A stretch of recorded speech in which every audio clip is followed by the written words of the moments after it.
নবীর ইন্তেকালের পরে যখন আবু বকর খেলাফতের দায়িত্ব পালন করেন, ওই সময় বিচারকের দায়িত্ব দিয়েছিলেন হযরত ওমর ফারুক রাদিয়াল্লাহু তাআলা আনহুর কাছে। সুবহানাল্লাহ। বিচারকের দায়িত্ব পেলেন হযরত ওমর ফারুক রাদিয়াল্লাহু তাআলা আনহু বিচারক, খলিফা হযরত ওমর, বিচারক হইল হযরত ওমর। দেখতে দেখতে 6 মাস পার হয়ে যায়। 6 মাস পরে হযরত ওমর ফারুক রাদিয়াল্লাহু তাআলা আনহু খলিফাতুর রাসূল আবু বকরের কাছে হাজির হয়ে যায়। ডাক দিয়া বলে, ভাই আবু বকর, বিচারকের দায়িত্ব দিয়েছেন। ও আবু বকর, বিচারকের দায়িত্ব পেয়েছি, কিন্তু আমি বিচারকের দায়িত্ব পালন করতে পারবো না। আমি আমার বিচারকের চেয়ার আপনার কাছে হস্তান্তর করে দিলাম। আবু বকর চিন্তায় পড়ে গেলেন, ওমরের মতো মানুষ বিচারকের দায়িত্ব পালন করতে চায় না, তার মানে খেলাফতের মসনদে বসতে চায়। কারণ ওমরের ভিতরে তো খলিফা হওয়ার যোগ্য আছে, ওমর তো খলিফা হওয়ার যোগ্য, খেলাফতের মসনদে বসার যোগ্য। কেন এবার যোগ্যতা নাই?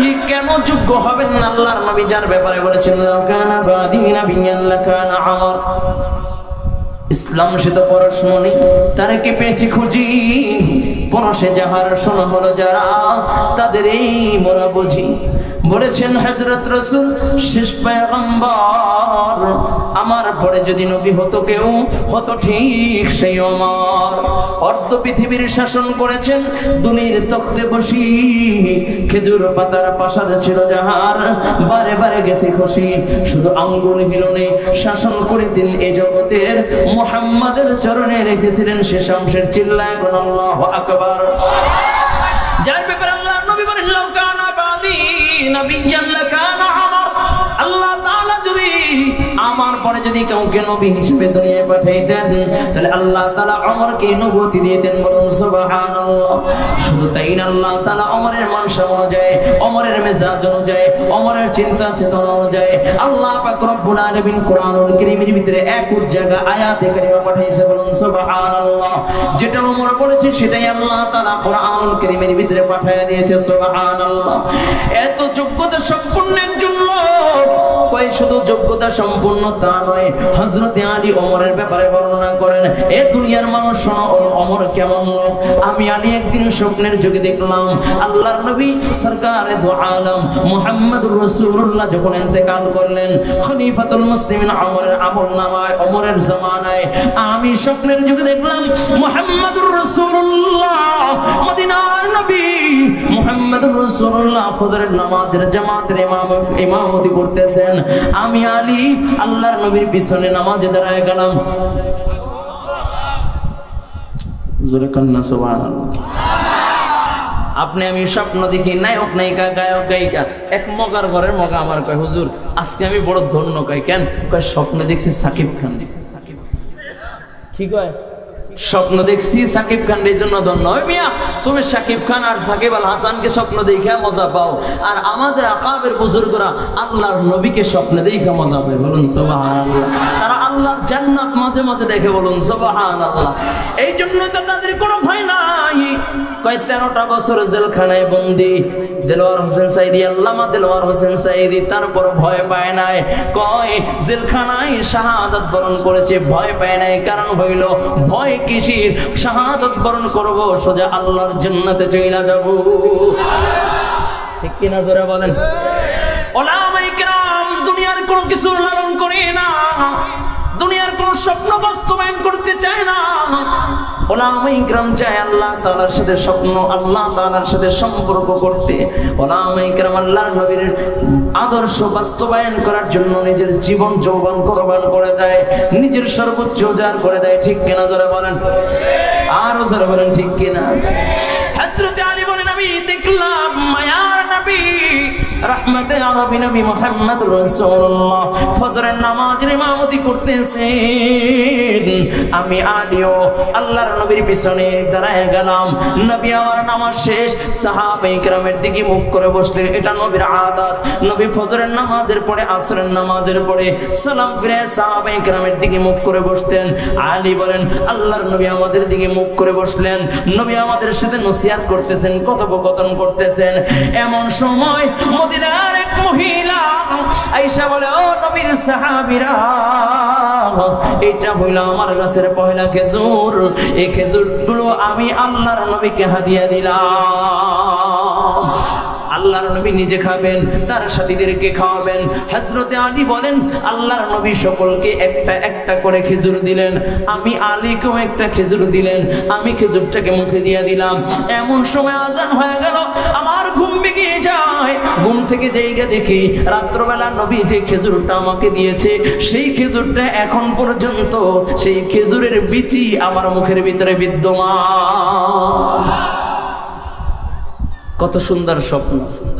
হযরত আলী বলেন আমি একটা দৌড় দিলাম, যে দেখি খলিফাতুল মুসলিমিন আমার নামাজের মুসাল্লায় দাঁড়ানো, ইমামতিতে দাঁড়ায় গেছে। আমি তার পিছনে নামাজে দাঁড়ায় গেলাম। আমি আমার কানের ভিতরে বেশি আসতেছে আল্লাহর নবী ফজরের নামাজ যেই সূরা দিয়ে ফজরের নামাজ আদায় করেছে, ওমর নামাজের ভিতরে সেই সূরাগুলো তেলাওয়াত করতেছে। হযরত আলী বলেন ফজরের নামাজ শেষ, ওমর আমাদের দিকে মুখ করে বসলেন, আমাদের সাথে কথোপকথন করতেছেন। এমন সময় এক মহিলা এসে বলে, ও খলিফাতুল মুসলিমিন, ওমর এইটা হলো আমার গাছের প্রথম খেজুর, আমি আপনাকে হাদিয়া দিলাম। আপনি নিজে খাবেন এবং আপনার সাথীদেরকে খাওয়াবেন। হযরত আলী বলেন ওমর সকলকেই খেজুর দিতে লাগলেন, সকলেই খেজুর খাইতে লাগলো। আমি আলীকেও একটা খেজুর দিয়েছি। আমি খেজুরটা মুখে দিয়ে দিলাম। আমি খেজুরের জুড়ির দিকে তাকায় দেখি অবশিষ্ট এখনো খেজুর আছে। আমি ডাক দিয়া বললাম, ভাই আমার, আমাকে কি আর একটা খেজুর দেওয়া যায় না? ওমর ডাক দিয়া বলে, আলী, রাত্রবেলা মায়ার নবী রহমাতুল লিল আলামিন নবী তোমাকে একটা খেজুর দিয়েছে, আমি ওমর কিভাবে তোমাকে দুইটা খেজুর দেই? সুবহানাল্লাহ। কয় ওমর, যে রাত্রবেলা মদিনায় কে কি স্বপ্ন দেখি সেটাও জানে। সে ওমর আয়েশা বলে, ও আবু বকর, আমি বিচারকের চেয়ার চাই না, আপনাকে আপনার বিচারকের চেয়ার হস্তান্তর করলাম। আবু বকর ডাক দিয়ে কয়, ওমর, তাহলে কি তুমি খলিফাতুল মুসনাদে বসতে চাও, খলিফার চেয়ার চাও? আমি আবু বকর ছেড়ে দিলাম। ওমর ডাক দিয়ে বলে, ভাই আবু বকর, খেলাফতের চেয়ার চাই না, খলিফা হইতে চাই না। 6 মাস ধরে বিচারকের আসনে বসলাম, বিচারকের চেয়ার পাইলাম, আজ পর্যন্ত একটা বিচার আমার কাছে আসে নাই। যেই মদিনায় কোনো অপরাধ নাই, যেই মদিনায় কোনো অপরাধ হয় না, সেই মদিনায় বিচারকেরও কোনো প্রয়োজন নাই। এটা হলো আল্লাহর কোরআন দিয়ে যদি সমাজ ব্যবস্থা হয়, আল্লাহর কোরআনী আইন যদি বাস্তবায়ন হয়, ইসলাম যদি রাষ্ট্র ক্ষমতায় বসে, আল্লাহর কসম করে বলি, কোন মানুষের দুঃখী থাকবে না, কোন মানুষের অভাবে থাকবে না, কোন মানুষের তর্ষিত হবে না। ঠিক কিনা যারা বলেন? নাকি বলবো আল্লাহ? ইসলামকে ক্ষমতায় বসানোর দরকার আছে কি নাই? জোরে বলেন, আছে কি নাই? হ্যাঁ, নাকি চট করে আইনে আবার পট করে বসাই দেবেন? হ্যাঁ, ইসলাম দরকার আছে কি নাই? হ্যাঁ, জোরে বলেন, আছে কি নাই? আজকে আমরা মুসলমান, আমরা আমাদের নীতি আদর্শকে ভুলে গিয়েছি, আমরা আমাদের ঐতিহ্যকে ভুলে গিয়েছি, আমরা আমাদের শান মানকে ভুলে গিয়েছি। বিদায় আজকে গুটি কয়েকটা নাস্তিক আমার নবীকে গালি দেওয়ার সাহস পায়। ঠিক কিনা জোরে বলেন? আমরা আমাদের ঐতিহ্য ভুলে গেছি বিদায় আজকে দ্বীন ইসলাম নিয়ে কটূক্তি করার সুযোগ আসাদ নূরের মতো কুলাঙ্গার পায়। ঠিক কিনা যারা বলেন? তাসলিমার মতো বেয়াদব পায়। ঠিক কিনা যারা বলেন? শুধু তাই না, টাকলা মুরাদের মতো নাস্তিকের বাচ্চা বাংলার জমিন থেকে 92% মুসলমানের জমিন থেকে ইসলামকে মুছে দিতে চায়। ঠিক কিনা যারা বলেন? মাত্র কয়েকদিনের ব্যবধানে কয়েক তোর পালাইবার জায়গা পাবি না। ঠিক কিনা জোরে বলেন? উপরে একজন আছেন, তিনি কি? জোরে বলেন, তিনি কে? আরো জোরে বলেন, তিনি কে? আল্লাহ আছে কি নাই? জোরে বলেন, আছে কি নাই? বাকি আমরা আমাদেরকে প্রস্তুত করতে হবে। আল্লাহ তাআলার মদত তো আমাদের সাথে আছে, ঠিক কিনা যারা বলেন? দেখেন না স্বরাষ্ট্রমন্ত্রীকে মোবাইলে দেখে কয় স্যার গুলি করি একটা, পরে একটা, কিন্তু আরো 10টা বাইরে সামনের দিকে আগে আসে, পলায় না। কারণ কি? কারণ যখন বান্দা তার সর্বোচ্চ চেষ্টা উজাড় করে দিয়েছে, তারা পালাইবার জায়গা খুঁজে পায় না, ঠিক কিনা যারা বলেন? আর যারা এখনো যুবলীগ আওয়ামী লীগ করতেছো বা ছাত্রলীগ সন্ত্রাসী লীগের এখনো জড়িত আছো, আমি বলবো এখনো তওবার দরজা খোলা আছে, ঠিক কিনা যারা বলেন? কোন নেতার আদর্শ তুমি গ্রহণ করতেছো যেই নেতা তোমাকে পালায় রাইখা চলে যায়? কি বলেন? ইসলামের ছায়াতলে আসো। লা তাসরিবা আলাইকুমুল ইয়াউম, কোনো প্রতিশোধ নেওয়া হবে না, বদলা নেওয়া হবে না, তওবা করে তুমি আসো। কিন্তু বিচার যেটা সেটা তো করাই হবে। হ্যাঁ, অপরাধের বিচার হবে কি হবে না? তাই বলে আমরা কি আইন হাতে তুলে নিব? জোরে বলেন। যুবক ভাইয়েরা আমার, মুসলমানদের আমরা আমাদের ঐতিহ্যকে ভুলে গিয়েছি, আমরা আমাদের নীতি আদর্শ থেকে সরে গিয়েছি বিদায় আমরা আজকে পিছিয়ে। আল্লাহর নবী সাল্লাল্লাহু আলাইহি ওয়াসাল্লাম বদর প্রান্তরে গিয়েছিলেন কয়জনকে নিয়ে? জোরে বলেন, আরো জোরে বলেন। খুব মস্তগস্ত পালোয়ান ছিল, তাই না? অস্ত্র শস্ত্রের কোনো অভাব ছিল না, ঠিক না? গোড়া উটের কোনো অভাব ছিল না, ঠিক না? খালি হাত 313 জন, খালি হাত কয় 313 জন, বলে 626 খান হাত, নাকি 626 খান হাত নিয়া, খালি হাত নিয়া বদর প্রান্তরে হাজির হয়ে গেছে। চিল্লা খান আল্লাহু আকবার, হয় না? জোরে খান আল্লাহু আকবার। বদর প্রান্তরে 313 জন হাজির। আল্লাহর নবী সরকারে দো আলম দুইটা হাত উঠায় দিলেন। দোয়া করার সুন্নাত তরিকা হলো বুক বরাবর হাত উঠায়। নবী আমার বুক বরাবর হাত উঠে দোয়া করা শুরু করলেন। সাহাবায়ে কেরাম বলেন, বুখারীর বর্ণনা, নবীর হাত আস্তে আস্তে উপরে উঠতেছে, উপরে উঠতেছে, উপরে উঠতেছে, উপরে উঠতে উঠতে উঠতে উঠতে এত পরিমাণে উঠছে, সাহাবায়ে কেরাম বলেন আমরা পিছন থেকে তাকায় দেখি নবীর বগলের নিচে সাদা অংশ দেখা যায়। চিল্লা খান আল্লাহু আকবার, জোরে খান আল্লাহু আকবার। নবী এত উঁচে হাত উঠে দিলেন, দোয়া করলেন, আল্লাহ আমাদের অস্ত্র নাই, আমাদের পুঁজি নাই, দুর্বল কিছু মুমিনদেরকে নিয়ে আল্লাহ বদর প্রান্তরে হাজির হয়ে গেছে, তুমি আসমানি মদদ দান করো। আল্লাহ পাক রব্বুল আলামিন বলে, বন্ধু সান্ত্বনা নেন, ঘাবড়ায়েন না, আমি 1000 ফেরেশতা পাঠিয়ে দিলাম। চিল্লা এখন আল্লাহু আকবার। আমি এখনো যে আল্লাহু আকবার কইবে না, তার ইমানের দুর্বলতা আছে। জোরে কোন আল্লাহু আকবার। আরো জোরে বলেন মুমিনের আওয়াজে চিল্লা এখন আল্লাহু আকবার। নবী আমার ডাক দিয়ে বলেন, আল্লাহ 1000 পাঠাইছেন, খুশি হইলাম, 1000 পাঠাইছেন, খুশি হইলাম, তবে আরো যদি মদত করেন তাহলে আরো খুশি হব। আল্লাহ কয়, বন্ধু টেনশন করেন না, 5000 পাঠায় দিলাম। জোরে কোন আল্লাহু আকবার। 5000 পাঠায় দিয়েছেন, 313 জনের সঙ্গী 5000।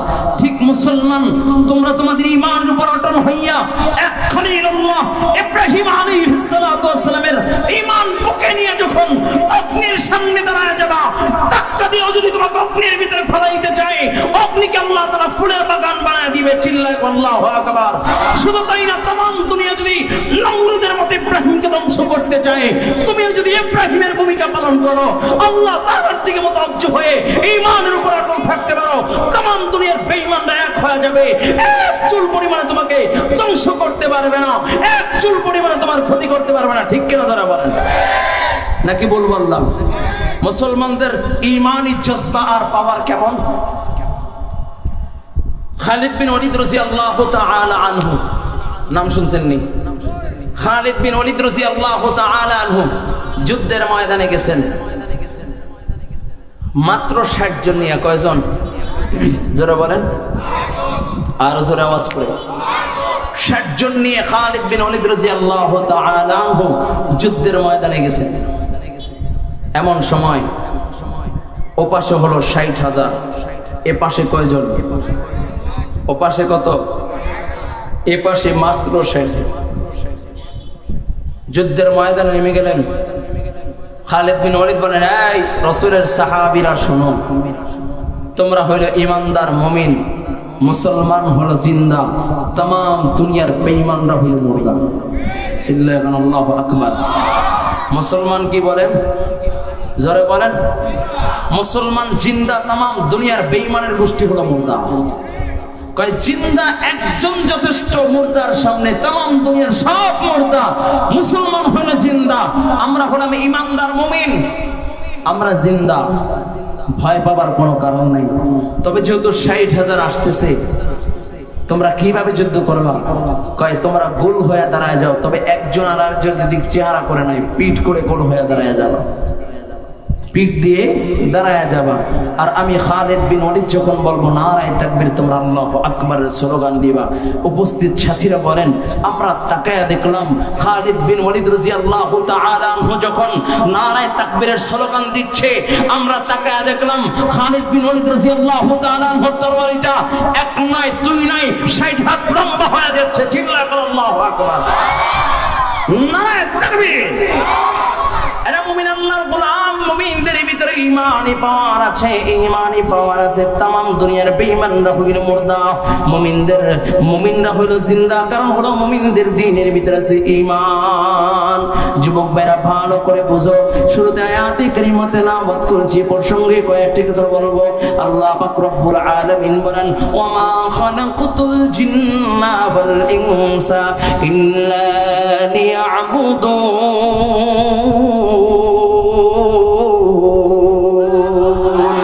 আল্লাহ পাক রব্বুল আলামিন বলেন, এর বান্দা, আমি তোমাকে দরদ নিয়া, মুহাব্বত নিয়া আমি আল্লাহ তোমাকে বানাইলাম। যুবক ভাই, আল্লাহ তাআলা বড় আদর কইরা মুহাব্বত করে আল্লাহ তাআলা তোমাকে আমাকে বানাইছে। যুবক ভাই ভালো করে শোনো, আল্লাহ তাআলা যখন তোমাকে আমাকে বানাইবেন, তোমাকে আমাকে যখন সৃষ্টি করবেন, আল্লাহ পাক রব্বুল আলামিন সৃষ্টি করার আগে আল্লাহ তাআলা ফেরেশতাদেরকে নিয়ে মশওয়ারা করতেছেন, পরামর্শ করতেছেন। আল্লাহ তাআলা বলেন, ওয়া ইয ক্বালা রাব্বুকা লিল মালাইকাতি ইন্নী জাইলুন ফিল আরদি খলিফা। আল্লাহ তাআলা বলেন, ও ফেরেশতা, আমি দুনিয়া আমার প্রতিনিধি পাঠাইতে চাই, দুনিয়া আমার খলিফা পাঠাইতে চাই। ওয়া ইয ক্বালা রাব্বুকা লিল মালাইকাতি ইন্নী জাইলুন ফিল আরদি খলিফা ক্বালু আতাজআলু ফিহা মান ইউফসিদু ফিহা ওয়া ইসফিকু আদ-দিমা ওয়া নাহনু নুসাব্বিহু বিহামদি ওয়া নুকদ্দিসু লাক। আল্লাহ তাআলাকে ফেরেশতারা ডাক দিয়ে বলে, আল্লাহ কাদেরকে দুনিয়ায় পাঠাইবেন? দুনিয়ায় যে যারা মারামারি করবে, ঝগড়া ফাসাদ করবে, কাটাকাটি করবে, আয় আল্লাহ গালিগালাজ করবে, তাদেরকে দুনিয়ায় পাঠাইবেন। আমরাই তো আপনার ইবাদত করি, আমরাই তো আপনার গোলামি করি, আমরাই তো আপনার প্রশংসা করি, আয় আল্লাহ আবার আপনি দুনিয়ায় প্রতিনিধি পাঠাইতে চান। আল্লাহ তাআলা বলেন, ও ফেরেশতারা, ইন্নী আ'লামু মা লা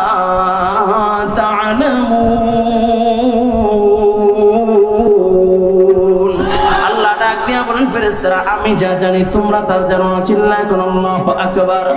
তার মানে আল্লাহ পাক রব্বুল আলামিন বড় আদর কইরা, মুহাব্বত কইরা বান্দা বান্দি বানাইলেন, জাহান্নামে দেওয়ার জন্য নয়, আল্লাহ তাআলা জান্নাতে দেওয়ার জন্য বানাইছেন। ও যুবক ভাই, আল্লাহ তাআলা আসমান বানাইছেন, জমিন বানাইছেন, কুল কায়নাতকে আল্লাহ তাআলা বানাইছেন, এমনকি ফেরেশতাদেরকে আল্লাহ তাআলা বানাইছেন। সব কিছু আল্লাহ পাক রব্বুল আলামিনের ইশারায় হয়েছে। আল্লাহ তাআলা বলেছে কুন ফায়াকুন, আল্লাহ তাআলা সব কিছু কমপ্লিট করে দিলেন। ও যুবক ভাই, কিন্তু আল্লাহ তাআলা মানুষকে বড় আদর করে বানাইছেন। আল্লাহ তাআলা বলেন, আল্লাহ তাআলা বড় মুহাব্বত করে বানাইলেন। খলাকতু বিয়াদিয়া, আল্লাহ তাআলা আমি বলেন, আমি হাত দ্বারা, আমার কুদরতি হাত দ্বারা আমার বান্দা বানাইলাম, জাহান্নামে দেওয়ার জন্য নয়। আল্লাহ বলেন, আমি আমার বান্দাকে এত আদর কইরা মুহাব্বত করে কেন বানাইলাম জানোনি? আল্লাহ বলেন, মা খালাকতুল জিন্না ওয়াল ইনসা ইল্লা লিয়াবুদুন। আল্লাহ বলেন, আমি আমার বান্দা বান্দিকে আমার ইবাদতের জন্য বানাইছি, আমার বান্দা বান্দিকে জিন এবং মানুষকে আমি আমার গোলামের জন্য বানাইলাম। লিয়াবুদুন তাফসীরে কিতাবের ভিতরে লেখা লিয়াশিকুন, লিয়াবুদুন আই লিয়াশিকুন, কয় আমার বান্দা বান্দিগুলো ইবাদতের মাধ্যমে আমি আল্লাহর ইশক ও মুহাব্বত, প্রেম ভালোবাসা জাহির করবে। চিল্লায় কোন আল্লাহু আকবার। এরে মুমিন, আল্লাহর গোলাম, আল্লাহ তাআলা বড় দরদ ও মুহাব্বত নিয়ে তোমাকে আমাকে বানাইছেন, জাহান্নামে দেওয়ার জন্য নয়। আল্লাহ তাআলা জান্নাতে দেওয়ার জন্য বানাইছেন। আল্লাহ তাআলা তোমাকে আমাকে কত মহব্বত করেন, কত ভালোবাসে, একটু দিলের কানটা লাগায় দাও। পয়গম্বর নূহ আলাইহিস সালাতু ওয়াস সালাম একটু ভালো করে বুঝো। পয়গম্বর নূহ আলাইহিস সালাতু ওয়াস সালাম এক নয় দুই নয় 900 বছর পর্যন্ত দ্বীনের দাওয়াত দিয়েছেন। কুলু লা ইলাহা ইল্লাল্লাহ তুফলিহুন, কুলু লা ইলাহা ইল্লাল্লাহ তুফলিহুন, কুলু লা ইলাহা ইল্লাল্লাহ তুফলিহুন। 900 বছর দ্বীনের দাওয়াত দিলেন। 80 থেকে 82 জন মাত্র মুসলমান হয়েছে। কয়জন? জোরে বলেন। 80 থেকে মাত্র 82 জন মুসলমান হয়েছে। আল্লাহর নবী মুসা আলাইহিস সালাতু ওয়াস সালামের উপর অত্যাচার শুরু হয়ে গেল। 900 বছর পর্যন্ত শুধু অত্যাচার করতেছে। পয়গম্বর নূহ টিকতে না পারে একদিন শেষ সময় যখন আল্লাহর কাছে দোয়া করে, তার আগ মুহূর্তে একদিন মারতে মারতে রক্তক্ষরণ করতে করতে পয়গম্বর নূহকে অজ্ঞান করে দিলেন। 1 নয় 2 নয় 7 দিন পর্যন্ত আল্লাহর নবী নূহ আলাইহিস সালাতু ওয়াস সালাম অজ্ঞান অবস্থায় জমিনের ভিতরে পড়েছিল। 7 দিন পর আল্লাহ আসমানের দিকে তাকায় বলে, আল্লাহ আর সহ্য করতে পারি না, আল্লাহ সহ্য করতে পারি না। ক্বালা নূহুর রাব্বি লা তাযার আলাল আরদি মিনাল কাফিরিনা দাইয়ারা। বদদুয়া বের হয়ে গেছে, আল্লাহ সহ্য করতে পারি না, আয় আল্লাহ ওদেরকে ধ্বংস কইরা দাও, ওদের একটা ঘরবাড়িও ছাইরো না। কারণ নূহ জবানটা কার? জোরে কোন। পয়গম্বর নূহের জবান। এটা তো মদ খাওয়া জবান নয়, গাঞ্জা খাওয়া জবান নয়, সিগারেট খাওয়া জবান নয়। এ জবান দিয়ে মিথ্যা কথা বলে না, এ জবান দিয়ে গীবত শিকায়েত করে না, এ জবান দিয়ে গাঞ্জা খায় না, এ জবান দিয়া ও বাবা বড় আফসোসের সাথে বলতে হয়, তোমাকে আমাকে আল্লাহ তাআলা কদর কুদরত দিয়ে বানাইলেন। আল্লাহ পাক রব্বুল আলামিন মায়ের রেহেমের ভিতরে গর্ভের ভিতরে রাখলেন। আল্লাহ পাক রব্বুল আলামিন মায়ের ঋতুস্রাবকে বন্ধ করে আল্লাহ তাআলা মায়ের নাবিকে আর সন্তানের নাবিকে একসাথে কইরা কালেকশন কইরা নাপাক রক্ত খাওয়ায় আল্লাহ তাআলা তিল করে বড় করলেন। কিন্তু আল্লাহ তাআলা জবান দিয়ে ইচ্ছে করলে খাওয়াইতে পারতেন, কিন্তু আল্লাহ জবান দিয়ে খাওয়ান নাই। কারণ হইল আমার বান্দাটা যখন দুনিয়া আসবে, আমি আল্লাহকে যখন ডাক দিবে, আমার বান্দা যখন আল্লাহ আল্লাহ নামের জিকির করবে, আমার বান্দা বড় লজ্জা পাবে। কারণ হইল আমার বান্দাটা নাপাক খাইছে। কিন্তু বড় আফসোস, যে জবানকে আল্লাহ তাআলা নাপাক করলেন না, যে জবানকে আল্লাহ তাআলা পাক রাইখা দিলেন, আমরা মুসলমান হইয়াও দুনিয়ার জমিনে আইসা ওই জবান দিয়ে মিথ্যা কথা বলে, ঠিক কি না? ওই জবান দিয়ে গীবত শিকায়েত করে আছে কি নাই? ওই জবান দিয়ে মদ পান করি, ওই জবান দিয়ে গাঞ্জা খায় আছে কি নাই? নাকি বল বললাম? হ্যাঁ, এরে যুবক ভাই, আল্লাহর নবী নূহ আলাইহিস সালাতু ওয়াস সালামের জবান গায়ে জবান দিয়ে কখনো মিথ্যা বের হয় নাই, এই জবান দিয়ে কখনো গীবত শিকায়েত বের হয় নাই, এই জবান দিয়ে কোনোদিন গুনার কাজ করে নাই। দোয়া করছে তো আল্লাহ তাআলা কবুল কইরা নিছেন। আল্লাহ পাক রব্বুল আলামিন জিবরাইলকে দিয়া পাঠায় দেন, ও জিবরাইল যাও যাও যাও যাও এই গাছটা পয়গম্বর নূহকে লাগাইতে বলো। পয়গম্বর নূহকে যখন গাছ লাগাইতে বললেন, গাছ যখন বড় হইল, আল্লাহ তাআলা ডাক দিয়া বলে, পয়গম্বর এই গাছগুলোকে এইটা তখ্ত বানাও, তখ্ত দিয়ে তুমি নৌকা বানাও। নৌকা বানাইলো। লম্বা ঘটনায় যাওয়ার উদ্দেশ্য না, একটু বুঝাইতে চাই, ভালো করে বুঝবেন। আল্লাহর নবী পয়গম্বর নূহ আলাইহিস সালাতু ওয়াস সালাম যখন কিস্তি বানাইলেন, আল্লাহ পাক রব্বুল আলামিন ডাক দিয়া বলে, পয়গম্বর অমুক তারিখ প্লাবন শুরু হয়ে যাবে, তুমি তোমার সাথীদেরকে নিয়ে নৌকায় উঠে যাবা, কিস্তিতে উঠে যাবা। আল্লাহর নবী নূহ আলাইহিস সালাতু ওয়াস সালাম সকলকে নিয়ে যখন কিস্তিতে উঠে গেলেন, এদিকে আল্লাহ পাক রব্বুল আলামিন আযাব শুরু করে দিলেন, প্লাবন শুরু করে দিলেন। জমিন থেকে গরম পানি, আসমান থেকে ঠান্ডা পানির বৃষ্টি যখন শুরু হয়ে গেল, আল্লাহর নবী নূহ আলাইহিস সালাতু ওয়াস সালাম মাত্র 80 থেকে 82 জনকে নিয়ে কিস্তিতে ভাসতেছেন। तमाम দুনিয়াকে আল্লাহ তাআলা তছনছ করে দিলেন, तमाम দুনিয়াকে আল্লাহ তাআলা ধ্বংস করে দিলেন।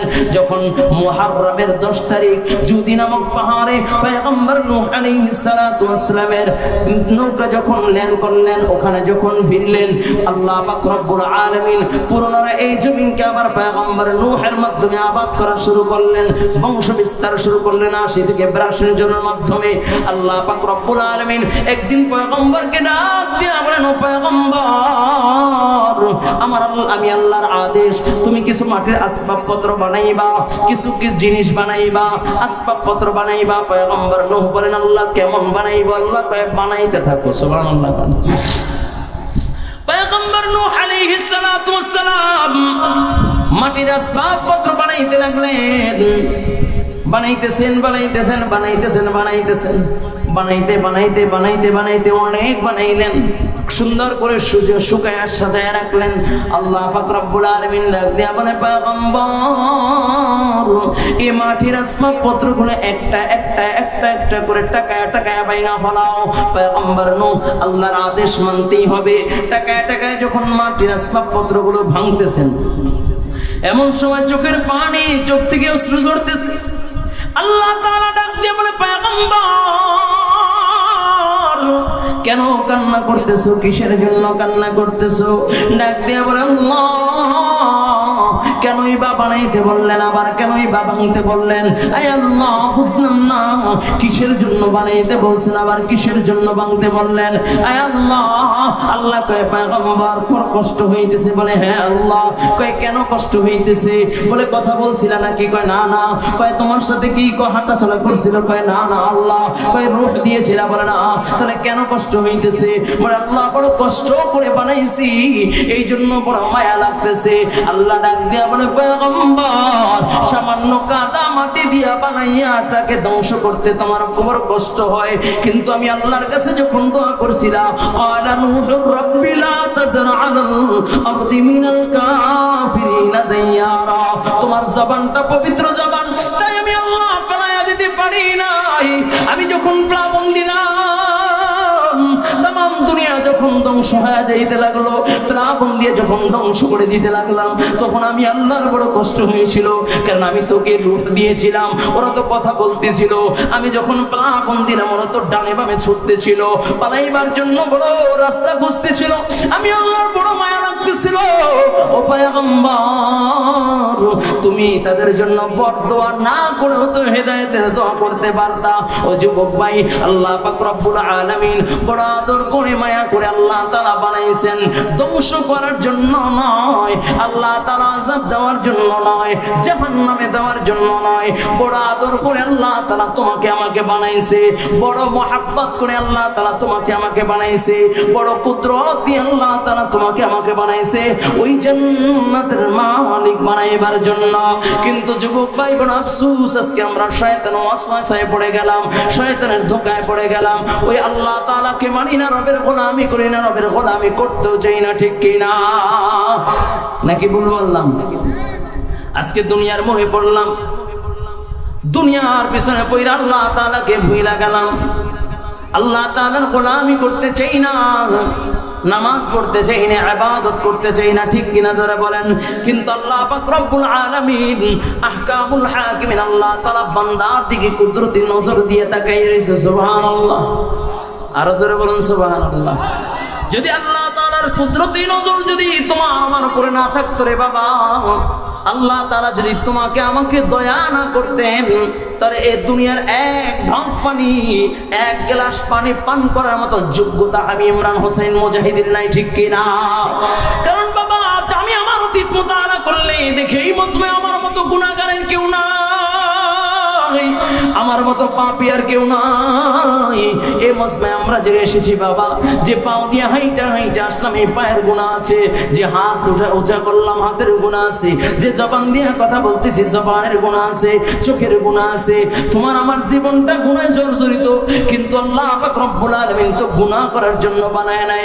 আল্লাহ বলেন ওমা খালাকাতুল জিন্না ওয়াল ইনসা ইল্লা লিয়াবুদুন।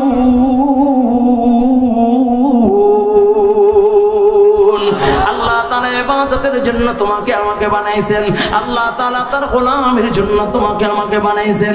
ও যুবক ভাই, যেভাবে তুমি আমি ইবাদত করতে পারি, দ্বীনের পথে চলতে পারি, এই জন্য আল্লাহ পাক রব্বুল আলামিন যুগে যুগে যুগে যুগে আল্লাহ তাআলা পয়গম্বরদেরকে পাঠাইছেন। आखिरी ज़माने पैगंबर सरकारे दो आलम रहमतन लिल आलमीन नबी मुहम्मद रसूलुल्लाह सल्लल्लाहु अलैहि वसल्लम उम्मत करे तुम्हें আমাকে দুনিয়া পাঠাইছেন। কখনো কি দরখাস্ত করছিলাম জোরে কান যে আল্লাহ তুমি আমাকে মুসলমান বানাও, আখিরি জামানার নবীর উম্মত বানাও? দরখাস্ত করছিলাম? বিনা দরখাস্তে আল্লাহ পাক রব্বুল আলামিন তোমাকে আমাকে দুনিয়ায় আখিরি জামানার পয়গম্বরের উম্মত বানাইছে। এই শ্রেষ্ঠতম দৌলত, এই শ্রেষ্ঠতম নিয়ামত পাইয়াও আমরা বড় কপাল পোড়া, আমরা বড় কপাল পোড়া। একটা আফসোস করি, যদি একটু নেইমারের মতো সাজতে পারতাম আর বলে মেসির মতো সাজতে পারতাম, বড় ধন্য হয়ে যেতাম। এমন কপাল পোড়া আছে কি নেই? কথা কয় না, আছে কি নেই? অথচ তুমি কত দামি নিয়ামত পেয়েছো, একটাবার কি চিন্তা করেছো? তোমার আমার নবী তোমাকে আমাকে কত মহাব্বত করেন, কত ভালোবাসেন, একটাবার চিন্তা করেছেন?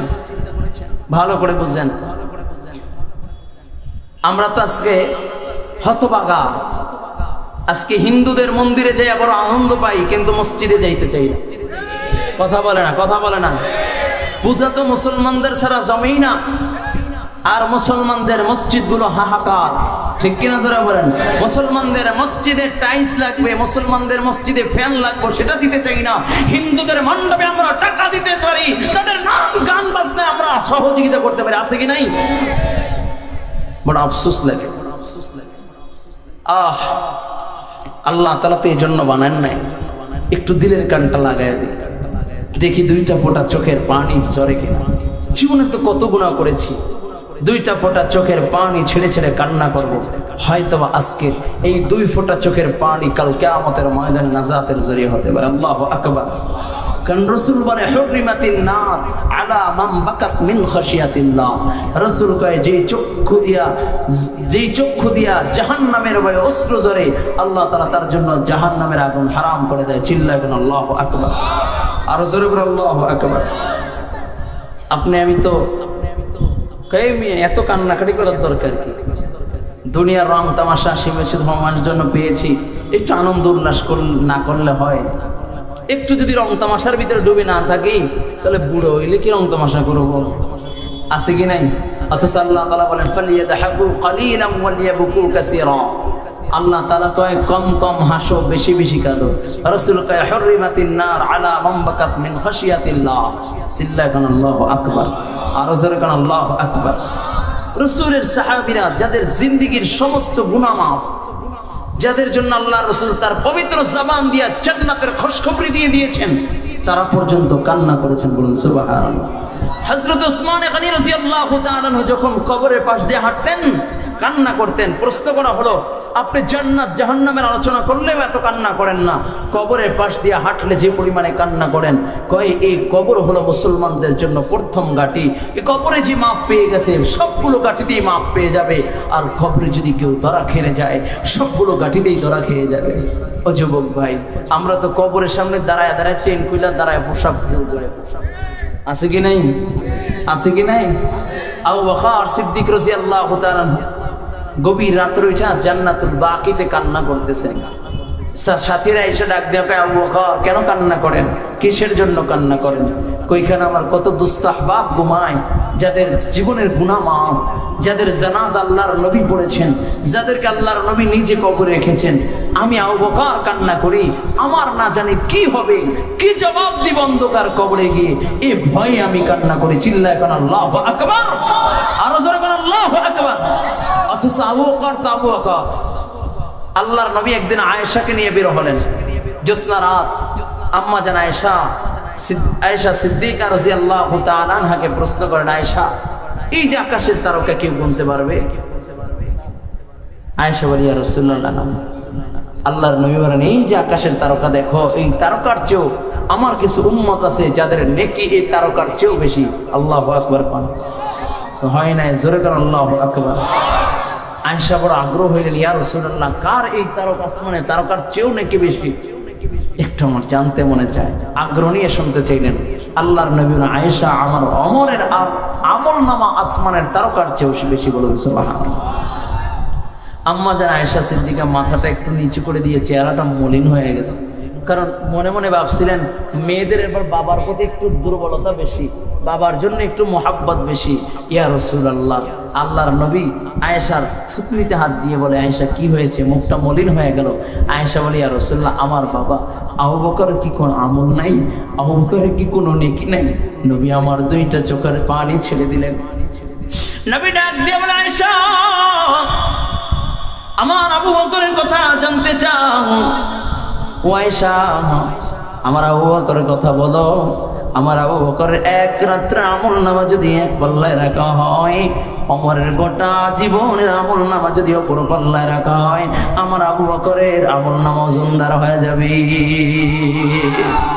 এ যুবক ভাই, যাদের জীবনে এত নেকি, যাদের জীবনের গুনাহ মাফ, যাদের ব্যাপারে আল্লাহ বলেছেন রাদিয়াল্লাহু আনহুম ওয়া রাযওয়ান, যাদের কোনো গুনাহ নাই, আল্লাহর নবী যাদেরকে জান্নাতের খুশখবরি দিয়েছেন, তারা যদি এত কান্না করে, তোমার আমার কান্না করার দরকার আছে কি নাই? এই যুবক ভাই, এই দুনিয়ায় ক্ষণস্থায়ীর জন্য আসি নাই, এই দুনিয়ায় ক্ষণস্থায়ী চিরস্থায়ীর জন্য আসি নাই। চিরস্থায়ী তো হলো জান্নাত, চিরস্থায়ী হলো পরকাল, অস্থায়ী জীবন, অস্থায়ী জীবন। এ দুনিয়ায় খাইলেও জীবন যাবে, না খাইলেও জীবন যাবে, টাকা পয়সা ধন দৌলত হলেও জীবন যাবে, না হলেও জীবন যাবে, শান শওকাতে জীবন কাটাইলেও যাবে, যদি শান শওকাত না থাকে তাতেও যাবে। রিকশাওয়ালাও যখন দুনিয়া থেকে বিদায় নিবে, 3টা টুকরা সাদা কাপড় পাবে। ধনী কোটিপতিও যখন বিদায় নিবে, 3টা টুকরা সাদা কাপড় পাবে। ঠিক কিনা জোরে বলেন। ও যুবক ভাই, ওই অন্ধকার কবরে সকলেরই খালি হাতে যাওয়া লাগবে। অন্ধকার কবর, 3.5 হাত মাটি, 3.5 হাত মাটিতে যখন জমিয়ে তোমাকে রাখবে, যদি তোমার ঈমান থাকে, আমল থাকে, অন্ধকার কবর রাখার সাথে সাথে 2জন ফেরেশতা চলে আসবে, প্রশ্ন করবে মান রব্বুকা ওয়া মান দীনুকা। যদি বলবে, আর যদি ঈমান থাকে, আমল থাকে, আল্লাহ তাআলার সাথে যদি সম্পর্ক থাকে, বলবে রব্বি আল্লাহ দীনিয়াল ইসলাম। আমার নবীর দিকে ইশারা করে বলবে, এই ব্যক্তিকে চিনো। বলবে, কেনই বা চিনবো না? যার মহব্বতে দাঁড়িয়ে রাখলাম, যার মহব্বতে সুন্নাত অনুযায়ী আমল করলাম, যার মহব্বতে দ্বীনের উপরে চললাম, এ হলো মায়ার নবী, রাহমাতুল লিল আলামিন নবী মুহাম্মদুর রাসূলুল্লাহ। আর যদি বাবা ওই অন্ধকার কবরে যদি ঈমান না নিয়ে যাওয়া যায়, আল্লাহর নাফরমান হয়ে যদি অন্ধকার কবরে যাও, বলে 2জন ফেরেশতা চলে আসবে, প্রশ্ন করবে মান রব্বুকা, বলবে লা আদরি লা আদরি, ওয়া মান দীনুকা লা আদরি লা আদরি। আল্লাহ পাক রব্বুল আলামিন বলবেন, ও ফেরেশতারা নাফরমান রে, ধর, কবরে মঞ্জুরে চাপ লাগা দিবি রে বাবা। ডান পাশের হাড্ডিগুলো বাম পাশে চলিয়া যাবে, বাম পাশের হাড্ডিগুলো ডান পাশে চলিয়া যাবে। ও যুবক ভাই, একটাবার কি ভেবেছো, ওই অন্ধকার কবরে যখন রাইখা আসবে, কেউ সঙ্গের সাথী হবে না, টাকা পয়সা ধন দৌলত সব কইরা রবে। এমনকি আমার সন্তান, যার জন্য জীবন যৌবন কোরবান করে দিলাম, আমার সম্পদ যার জন্য রেখে দিলাম, ওই সন্তান আমাকে পাড়ায় পাড়ায় পাড়ায় পাড়ায় মাটি দিয়ে আসবে। ঠিক কিনা জোরে বলবেন। কি নিয়ে রওনা করছো, কোথায় রওনা করছো রে বাবা? এই দুনিয়ায় কেউ চিরস্থায়ী থাকার জন্য আসে না, অন্ধকার কবরে বিদায় নেওয়ার লাগবে কি? ঠিক কিনা জোরে বলেন। আরো জোরে বলেন, লাগবে কি লাগবে না? তাহলে কি নিয়ে রওনা করছো? মায়ার নবীর উম্মত হইয়া নবীর আদর্শ থেকে দূরে সরে গেল, নবীর মহব্বত দিলের ভিতরে নাই, অথচ নবী আমার উম্মতকে তো কত মহব্বত করে, নবী আমার উম্মতকে কত ভালোবাসে বাবা। যখন আমার নবী উহুদ প্রান্তরে চলে যায়, কাফের মুশরিকরা যখন আমার নবীর উপর আক্রমণ শুরু করে দেয়, নবীর 2টা দাঁত ভেঙে যায়, নবীর মাথার ভিতরে লোহারাংটা ঢুইকা যায়, নবী আমার উহুদের গুহায় পড়ে যায়, সাহাবায়ে কেরাম পাগল পড়া হয়ে যায়, নবী কোথায়? উহুদের ময়দান থেকে আওয়াজ আসে, কুতিলা মুহাম্মদ, মুহাম্মদ আর নাই, মুহাম্মদ শহীদ হয়ে গেছে গা। নবীর সাহাবীরা পাগল পড়া হয়ে যায়। হযরত আলী বলেন, আমি একবার যারা শহীদ হয়েছে তাদের কাছে গেলাম, যে দেখি আল্লাহর নবী নেই, যারা হাত অবস্থায় আছে তাদের কাছে গেলাম, যে দেখি মায়ার নবী নাই। আমি পাগল পারা হয়ে ছোটাছুটি করলাম, এমন সময় আমি কোথাও নবীকে পাই না। সিজদায় পড়ে ডাক দিলাম, আল্লাহ ও গো মালিক, তোমার বন্ধুকে আসমানে উঠায় নিও না, ঈসা নবীর মতো আসমানে উঠে নিও না, আমরা তোমার বন্ধুকে রক্ষণাবেক্ষণ করতে পারি নাই। আলী বলেন এমন সময় আমার কানের সাথে কে যেন মুখ লাগায় বলে, ও আলী নবী মরে না। আলী বলেন আমি একটা দৌড় দিলাম, যাই দেখি মায়ার নবী রাহমাতাল লিল আলামিন নবী উহুদের গুহায় পয়রা পয়রা বলে রব্বি হাবলি উম্মতি ইয়া উম্মতি। নবী আমার উম্মতের জন্য কাঁদে। আলী বলেন ইয়া রাসূলুল্লাহ ইয়া হাবিবাল্লাহ, আমি আলী হাজির। নবী ডাক দিয়ে কয় আলী তাকা দেখ, আমার দুইটা দাঁত ভেঙে দিয়েছে রে আলী। দেখ আমার মাথার ভিতরে লোহার আংটা ঢুকে গেছে, পারবি নি আমার মাথার লোহার আংটাটা বাহির করে দিতে? আলী বলেন আমি নবীকে শক্ত করে ধরলাম, লোহার আংটা বাহির করব। এমন সময় একজন সাহাবী দৌড় দিয়ে এসে বলে, আলী তুমি নবীকে শক্ত করে ধরো, আমি কামড় দিয়া নবীর লোহার আংটা বাহির করে দেই। নবীর মাথার ভিতরে এত শক্ত আর মজবুত করে লোহার আংটা ঢুইকা যায়। হযরতে আলী বলেন সাহাবী যখন কামড় দিলেন, সাহাবীর দুইটা দাঁত যখন টান দিছে দুইটা দাঁত ভেঙে যায়। সাহাবী মুখটা চাপা দিয়া আবার কামড় দিয়ে যখন টান দেয়, আরো দুইটা দাঁত সাহাবীর ভেঙে যায়। আলী বলেন সাহাবী সরে যাও, তুমি পারবা না, আমি একটু ট্রাই করি। সাহাবী ডাক দিয়া বলে আলী আমার জবানের ভিতরে দাঁত থাকবে আর মায়ার নবীর লোহার আংটা কপালের ভিতরে থাকবে, আমি সহ্য করতে পারি না। এই বলিয়া সাহাবী এমন জোরে মারির দাঁত দিয়া কামড় দিলেন, একটা টান দিয়েছে তো লোহার আংটা বের হয়ে যায়। সাথে সাথে সাহাবী অজ্ঞান অবস্থায় জমিনের ভিতরে পড়ে যায়। মায়ার নবী রাহমাতাল লিল আলামিনের শরীরে বিরক্ত জোরে সাহাবায়ে কেরাম ডাক দিয়া কই ও নবীর সাহাবীরা তাকায় তাকায় কি দেখো, নবীর গায়ের রক্ত পবিত্র। এই বলে একজন সাহাবী জিহ্বাটা বাইর করে চাইটা চাইটা নবীর রক্ত পান করে নেয়। ও যুবক ভাই, নবীর এত প্রেম, নবীর প্রতি ভালোবাসা, শুধু তাই না সাহাবায়ে কেরামের ভিতরে কেমন ভালোবাসা, নবীর জন্য ফরজ গোসল পর্যন্ত বইলা যায়। নবীর আশিক সাহাবী হানজালা ফরজ গোসল করবে, বলে ফুলসজ্জার রাত শেষ হয়েছে ফরজ গোসল করবে। এমন সময় মদিনার অলিগলি দিয়া কে যেন বইলা যায়, কুতিলা মুহাম্মদ, মুহাম্মদ সাল্লাল্লাহু আলাইহি ওয়াসাল্লাম দুনিয়ায় নাই। নবীর সাহাবী হানজালা বিবিকে ডাক দিয়া বলে বিবি কাপড়টা দাও। বিবি ডাক দিয়া বলে প্রাণের স্বামী আমার, কাপড় দিয়া কি করবেন? আপনার জন্য তো গোসল ফরজ হয়ে গেছে গা। বিবিকে ডাক দিয়া কই বিবি কাপড় দাও, তরবারিটা দাও, ময়দানে চলে যাব। মায়ার নবী আর দুনিয়ায় নাই, নবী আর দুনিয়ায় নাই, কার জন্য বেঁচে থাকবো, কার জন্য দুনিয়ায় থাকবো রে, কার জন্য গোসল করব? যেই দুনিয়ায় নবী নাই ওই দুনিয়ায় হানজালা থাকতে পারে না। তরবারি দাও, বিদায় দাও, দেখা হবে ময়দানে মাহশারে। বিবি বলেন আমি সাপ স্বামীর কাপড়টা ধরে রাখলাম। এমন সময় আমাকে ছিটা দিয়ে পালায় একটা দৌড় দিলেন। নবী যখন উহুদের ময়দান যখন যুদ্ধ শেষ হয়ে যায়, নবী আমার ডাক দেয়া কয় সাহাবায়ে কেরাম যারা শহীদ হয়েছে বিনা গোসলে দাফন দিবা, কারণ হইল শহীদ যারা আল্লাহর দ্বীনের জন্য শাহাদাত বরণ করে। বাবা ও বাবা তাকায় দেখো বাংলার জমিনে কত আশিক আর রাসূল দুনিয়ার থেকে বিদায় নিয়েছি। আমি পোলার প্রান্তরে গিয়েছিলাম বয়ান করার জন্য। এমন সময় বয়ানের আগ মুহূর্তে আল্লাহর এক বান্দা আমাকে ঝরা ধরে কান্না শুরু করে দিয়েছে। আমি ডাক দিয়া বললাম বাবা কেন কান্না করেন, কিসের জন্য কান্না করেন? ডাক দিয়া আবার হযরত এমনিতে কান্না করি না, আমি হইলাম শহীদের বাবা। আমি বললাম বুঝলাম না কেমনে শহীদের বাবা হইলেন? লা ইলাহা লা ইলাহা ডাক দিয়া বললাম বাজান কেমনে আপনি শহীদের বাবা হইলেন?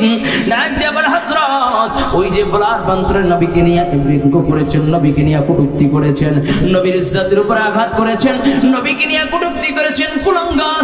তখন আমার সন্তান ওই শহীদের মিছিলে ওই কাজে ওই আল্লাহর নবীর আশিকদের সাথে আমার সন্তানও জিহাদের ময়দানে নেমে গিয়েছিল, রাজপথে নবীর ইজ্জতের জন্য নেমে গিয়েছিল। যখন পুলিশের বুলেট গুলো আইসা যখন বুকটা জাজরা করে দেয়, আমার সন্তানের নিথর দেহটা পড়ে রয়েছিল, আমার সন্তানের রক্তগুলো খরণ হইতে হইতে আমার সন্তানটা শাহাদাত বরণ করেছে। লোকেরা ডাক দেয়া কয়ে সন্তানকে নিয়ে মামলা করেন। আমি বললাম না না, আমার সন্তানের জন্য যদি আমি মামলা করি দুনিয়ায় বিচার চাই না, আমার সন্তানটা তো শহীদ হয়েছে, রব্বে করিমের সামনে রক্ত মাখা অবস্থায় আমার আল্লাহর সামনে দাঁড়ায় যাবে। কয় হযরত শুধু এই জন্য এটা বলার জন্য নয়, আমি যখন সকালবেলা আমার ঘর থেকে ফজরের নামাজের জন্য বের হই, আমার ওই শহীদ সন্তানের কবর থেকে মিশক আম্বরের ঘ্রাণ বাইর হয়। আল্লাহু আকবার।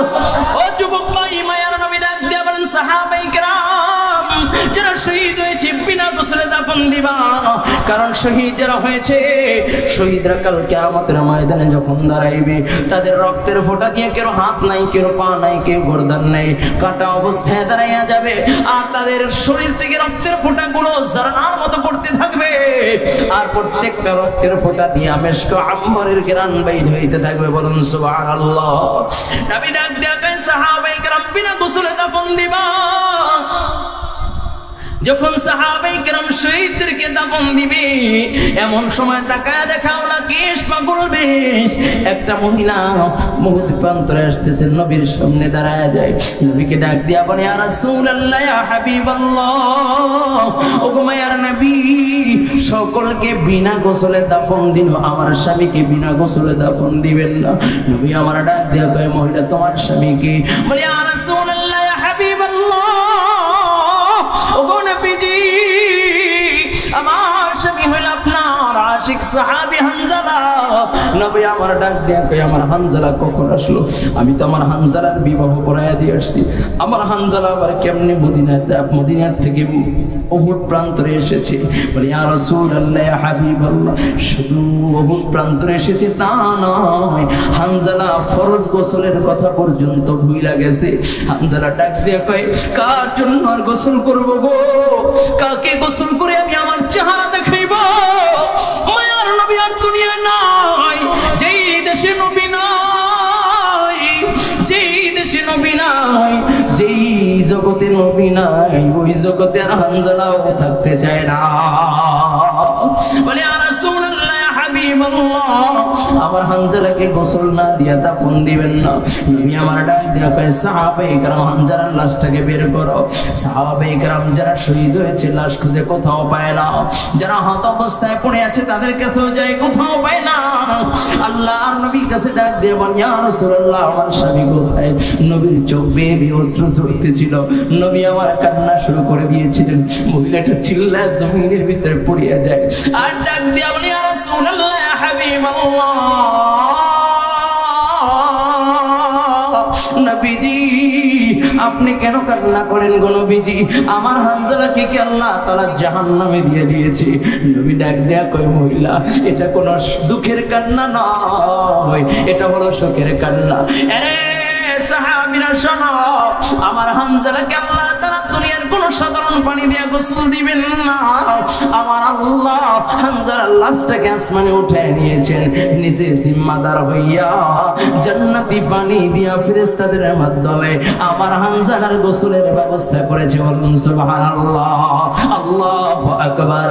এ যুবক ভাই, নবীর প্রেমিক সাহাবী হানজালা নবীর জন্য জীবন দেয়, নবী নিজের দিনের জন্য নবী দান শহীদ করে, নবী রক্ত ঝরায়, তারপর দিন থেকে এক চুল পরিমাণে সরে যায় না। তোমার আমার জন্য রক্ত মাখা দিন রেখা গেছে। ও যুবক ভাই, কিন্তু সেই দিনের উপরে চলতে চাই না।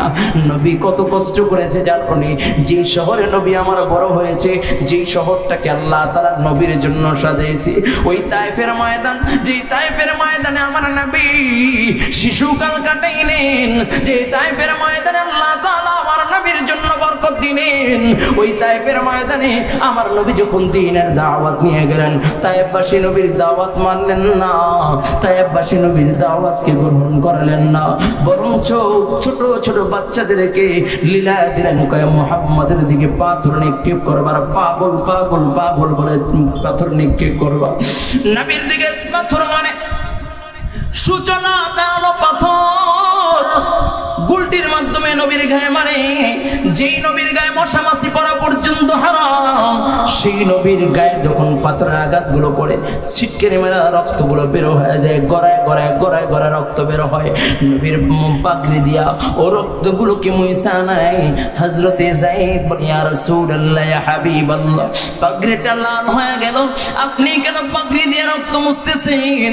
নবী ডাক দিয়া বলেন, যায়েদ, এক ফোঁটা রক্ত যদি তায়েফের ময়দানে ঝরে, আল্লাহ তাআলা রাগ হইয়া এই তায়েফের ময়দানে আর কোনো ফসল দিবে না।